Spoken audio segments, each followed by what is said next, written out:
baby, excited about Jesus, excited about the word of God. My cup is running over now. Still want some more. How about you? Man, I'm out here in these streets more than sesame right now. And you know I got to get it. So I had the opportunity and the privilege to run into a BCO, a business capacity owner with Landstar, and he's been independent owner-operator here at Landstar since October, and I think he's liking it, and you know it's different. It's different from where he came from, and so I got to do an interview with him, and if you want to share any of your experiences or you know what you've been through here at Landstar, hey, reach out to me at cawthornlogistics@gmail.com and say, hey, look, I wouldn't mind doing an interview because I would love to do an interview with you and pick your brain and see what your experience has been while being here at Landstar. And so he's been here since October. He runs a dry van, and so I want you guys to listen to his story, listen to where he's come from, and you know what he got going on right now. So, all right, till next time, here's the interview. Hey man, what's going on? All right, I'm doing all right. And yourself? Oh yeah, man, I'm good. Can't complain. You know, out here, I be out in the streets more than sesame. Yeah, getting that money. Yeah, trying to get it. You know. So man, Yeah. I know that you were. How long you been over here at Landstar? Yeah, I've been here since October. So. Oh, okay, October. Yeah. You've been here since October. So, how was the process with getting on with Landstar?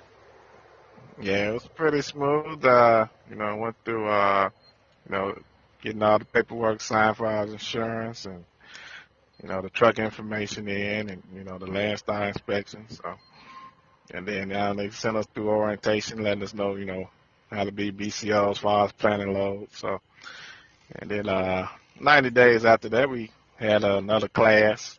The cabs class. Cabs class, yeah. So. Okay. Before we get to the cabs class, let me ask you this right here.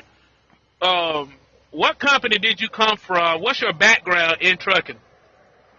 Okay. Yeah, so I was with Swift, and I was fleet owner.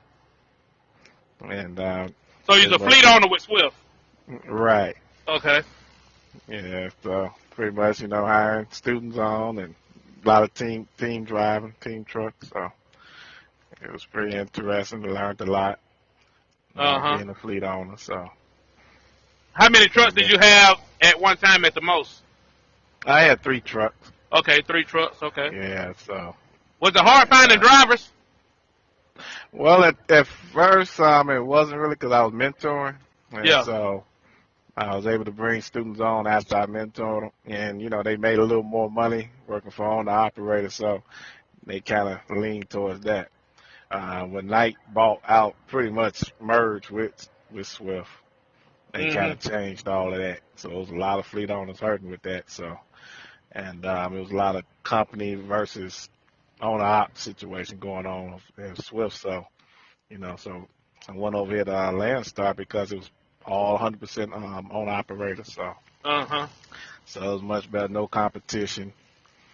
And we was able to pick our loads where we want to go. There's no dispatchers dictating where we're going to go. And, you know, saying we don't have no freight, please stand by. So there's a lot of that going on over there as well. So there's a lot of freedom over here in Landstar as far as, you know, picking your loads and how much money you want to make. You know, you get to dictate that a little bit more. So.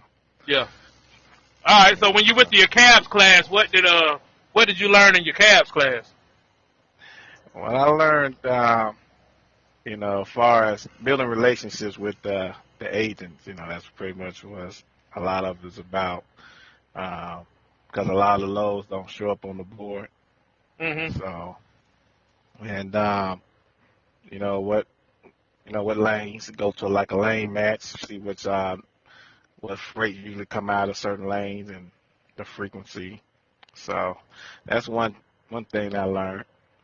So it was pretty interesting class. You know, learned a lot. Got to meet a lot of BCOs, and they had their own inputs, and you know they've been there for years. So yeah, pretty good. Yeah. So if you go into the cabs class, what do you pull? You pull a drive-in, reefer, flatbed, or what? Yeah, I pull a drive in. Okay, drive-in. Yeah. So. Okay, so with you doing drive-in, how was your, okay, you say you started in October. How was your first 90 days over here at Landstar?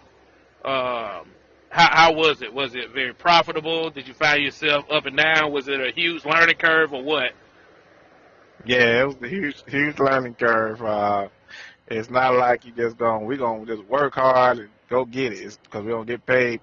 It's like with Swift and other companies, you get paid a certain amount for no matter what. So you just running hard. But over here, it don't work that way because some loads you might get paid a lot more money just doing local versus just going all the way out. So you gotta look at the total revenue about getting that revenue. So the working a little smarter, not hard.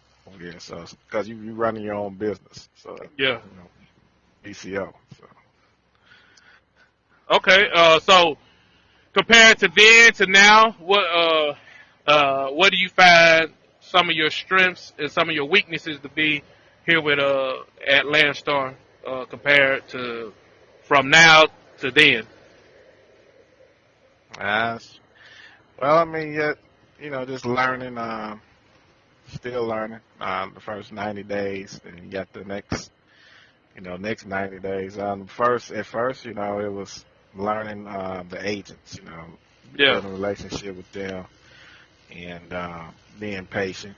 A lot of loads pop up throughout the day. It might, I remember booking a load, and then then probably about 2 hours later, something real good pops up. So gotta get upset, like man, So, but just being patient, and like I said, a lot of those loads don't even show up on the board because a lot, So they kind of whoever they are familiar with, they kind of tend to get those loads to them drivers.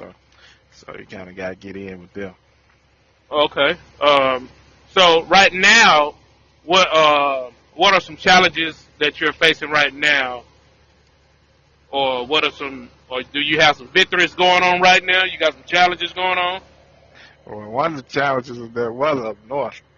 So I mean, man, I had a situation. I was up there with negative 55 degrees. Good God Almighty! Where was you at? Man, I was up there in Chicago. Woo-wee! Good. Google that move, boy. Hey, you can have that. Right. Now, let me ask you this: when you was up there in the negative 55 temperatures, did you turn your truck off? Did your fuel gel up? What happened? Nah, that truck didn't go off. but it was so cold up there, and I had this tire load, and the agent like, oh, you're only gonna be able to, about an hour or two. Okay, yeah, tell us about that. Hold up. Yeah. Don't tell us the agent name or whatever, but just tell us about that tire because I know we talked on the phone earlier. Last week, and you was telling me about that. So tell me about the tire load that you had. Right. So I had this load, and it was paying pretty good. It was $5.18 a mile. So I'm like, okay, man, this is a good load. It's only going to Omaha. Yeah, it was going to Omaha, Nebraska. Right. Okay. And so I said, okay, I'll take the load. I said, now I asked him, because he says driver assist. So I'm like, okay, well, how long I'm going to be there? Oh, about an hour or two. You shouldn't be there that long. So I'm like, I'm new. Don't know too much. It's like, all right. I go in there. Now it's cold.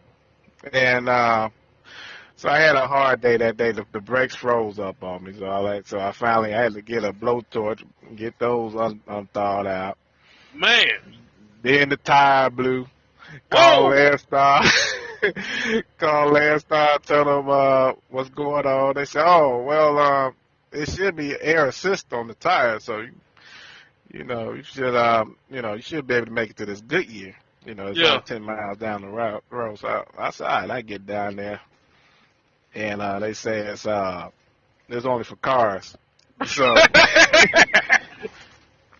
And so I called, the people to come out, and they said, man, you better be glad this wasn't for tomorrow, because it's getting ready to be negative 55. Ain't nobody coming out here to help you, So Yeah. So anyway, I get down there. I'm driving 45 miles per hour to the place, Yeah. because it's cold, wind, road slippery. I get to the pickup, and it was so cold. It was like it was the frozen tundra. Yeah. And the wheels the tires was all the way to the back. And where you push the button to slide the tab, it was frozen. It was like a big block, like ice. Man. So I was like, look, hey, ain't no way stations out. Yeah. I mean, they at home. It's too cold to be out there doing no level 3 inspections and stuff. So I just took it all the way down there. And when I got down there, they said, well, now that you're here, I opened the back, man. It was packed to the back, single tires. They said, all right, go ahead and start bringing them down. Now, they in there in the warehouse warm. Uh-huh. And I'm up in there. I got to be out there freezing. I done drove 9.5 hours. I got to go there and unload each tire one by one. Put a big tire out front. They were stacked all the way to the door. All the way to the back. I said, this ain't going to take no hours. Oh, buddy. Yeah, man, these tires was like bricks just. Yeah. I'm like, man, it was like I was working in UPS, like, unloading trucks. I was like, man. Oh, buddy. I was like, man, I was sore. I had to get some Bengay after that. Yeah. How long did it end up taking you? It was about 4.5 hours. Hey, let me tell you. Look, I had to pick up a load in Georgia, right below Atlanta.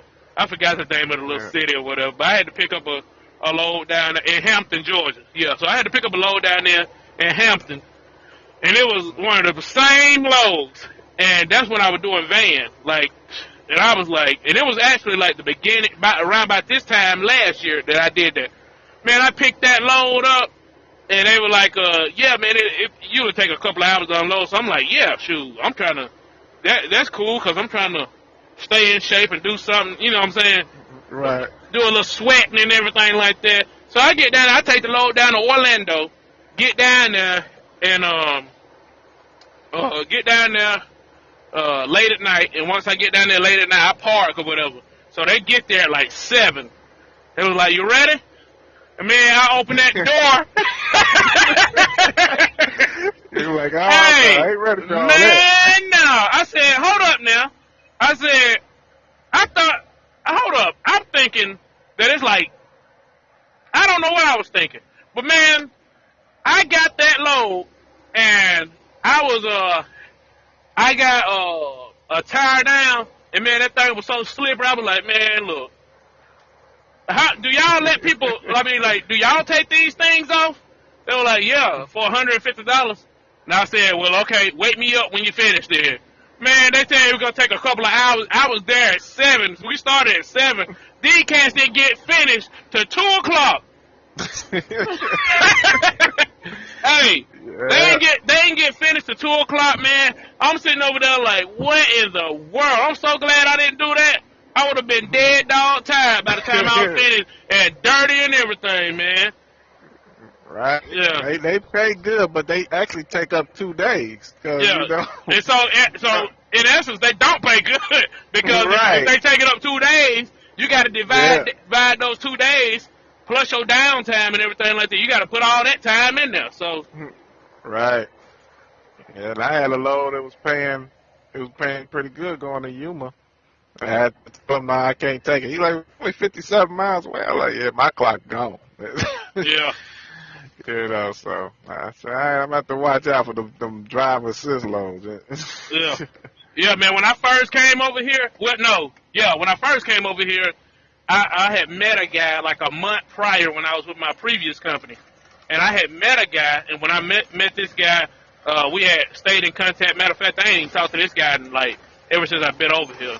But we talked about 3 or 4 times, and he was like, yeah, man, Like I love it over here. He was saying how how he was making good money and everything. And so he was like, man, I had to take a load of flowers down to the Walmart. And he said it was driver assist. Oh, buddy. Yeah. Hey, it was May. And he had to take it down to Florida. He said he had to unload every one of those flowers to the Sam's. He said he had to unload them flowers by hand. He said, man, by the time he was finished, he was pouring with sweat. All his clothes was wet. It took him the whole day. Yeah, man, yeah. I said, yeah, I'm glad you told me about that because I ain't about to do that ever. Yeah, so you got to watch out for that stuff. I mean, some people they want to do it, but if they want to do it, that's them. But that's not what I'm gonna do. That's not what I want to do. So. I mean, in my situation, it was already freezing, so my toes was froze. The tires had icicles on them. Man, that's crazy. It was, man. And they up in there like, hey, you give it to us. We not getting in that truck. Yeah. Okay, so one more thing. What you got anything you want to say concerning Landstar? Anything anything you want to tell like people that want to come over to Landstar? Some advice that you would give them that you didn't necessarily hear about, or anything like that? I mean, yeah, it's a lot of guys, I'm single, so I go more out in the country a little, I do a lot of roaming now. Some people's wives don't let them, they have a short lease on them, and so they might want to do a little local, I noticed that in the Chicagoland area, there's a lot of freight that they can stay in the region. They might have something that's 250 miles, it's paying, maybe $1,100, $1,200, and then they can probably dead head back. It's not that far. But if you're in areas like El Paso, it's not that lucrative. Yeah, for real. Yeah, so unless you really know somebody, you got a real good connect. So, but yeah. This is all in the city. If you're in, Atlanta, Chicago, big cities, you can find some local runs where you can be around the house and still make some decent money. In my situation, I got to wait till it gets a little warm out.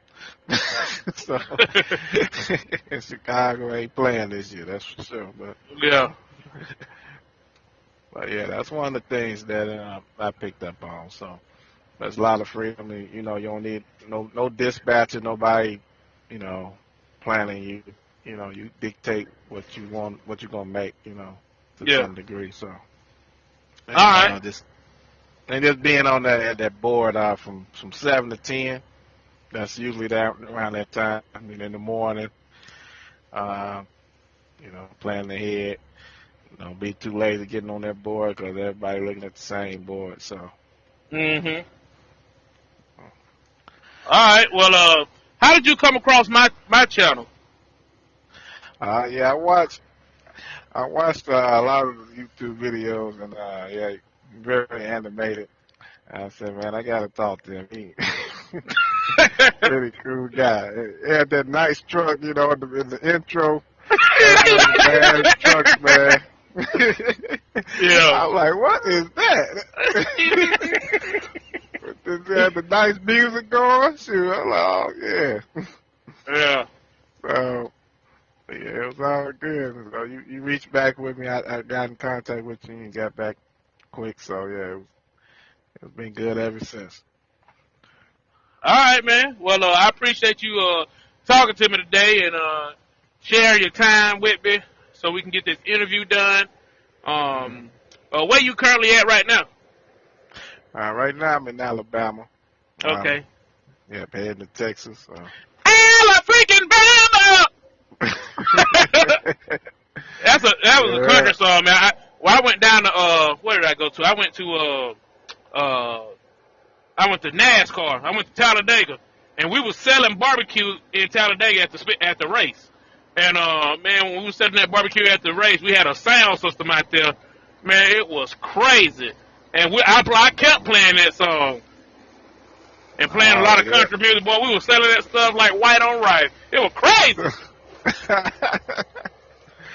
Yeah, I got a Hank Cowboy out here in the summertime. Yeah. Now, do you have you talked to GAD, the crossing agency, any? How was your process with getting on with Landstar? My process, I heard a lot about them. I just put in the application. It was Oh, okay. So you pretty didn't go quick. through GAD. No, I didn't go through them, but Okay. I'm definitely going to check them out, yeah, for sure. Yeah, 'cause they got plenty of freight over there too. And also for the guys, for the people who listening, if you want to come on to Landstar, you should give the crossing agency, aka GAD, give them a call at 844-899-7919. That's 844-899-7919. And once you give them a call, they can help you with the process of getting on with Landstar. They're an agency here at Landstar. It's over 1,000 agencies here at Landstar, and they're one of the agents here in the top 10, top 20, something like that. They're one of those agents here, and they're so big that they have their own recruiting department where they can recruit you to come to Landstar. So, they're very knowledgeable. You can ask anyone. You can ask for anybody over there. Anybody who picks up the phone over there is very knowledgeable. They're not going to rush you off the phone. They know what they're talking about. So I encourage you, give them a call if you're thinking about coming to Landstar before you put in your application. So give them a call. It doesn't hurt to call 844-899-7919.